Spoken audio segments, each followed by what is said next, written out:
Sunday afternoon at MetLife Stadium, you had the Club World Cup. You had Chelsea. You had Paris Saint-Germaine.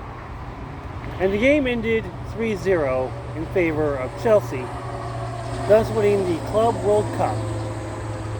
And then you have Donald Trump, who decides, I'm going to get in the middle of this.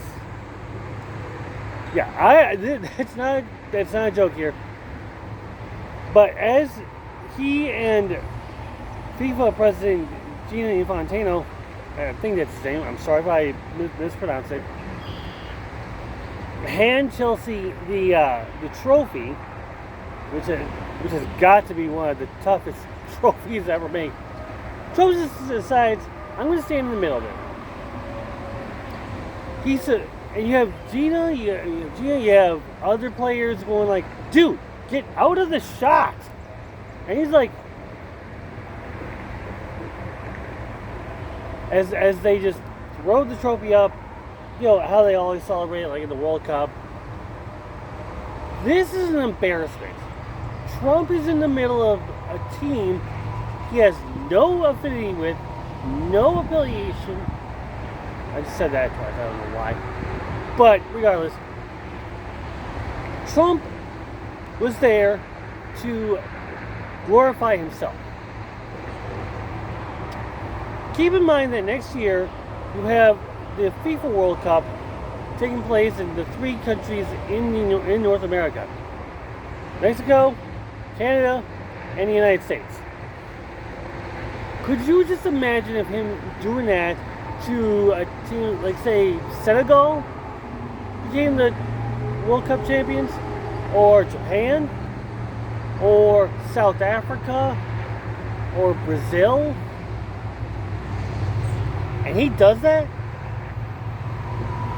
He's doing it just for his own glory. This guy is such a narcissist, it's sickening. You don't see Vladimir Putin be in the middle of France after they won the World Cup in 2018. You don't see the president of Qatar standing in the middle of Argentina after they won the 2022 World Cup. So why should Trump do what no other president who hosted a worldwide event? I mean, the words just escape me at times. But this isn't the first time he's done it.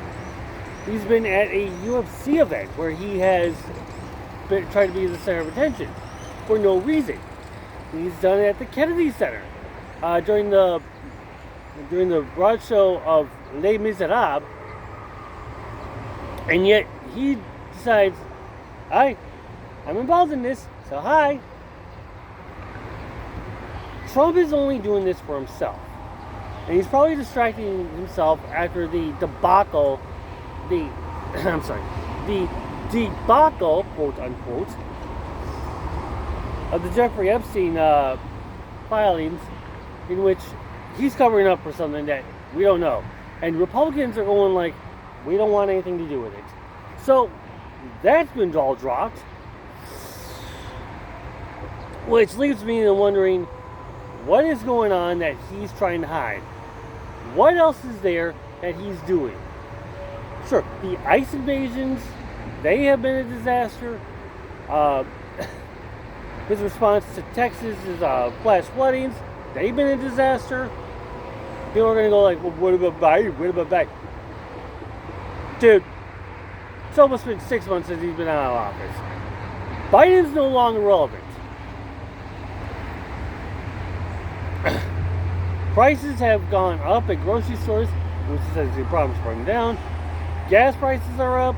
Everything is just going up for everyone else, but not Trump.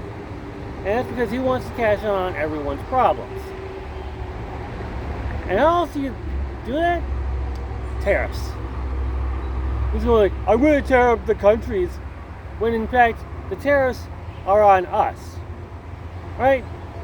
Tariffs are tax hikes. But Trump has got to learn to keep himself out of businesses he has no affiliation with. All right? If Kamala Harris was the president and she was at that Club World Cup final, she knows to stay out of it. This wasn't her opportunity. This was Chelsea's opportunity.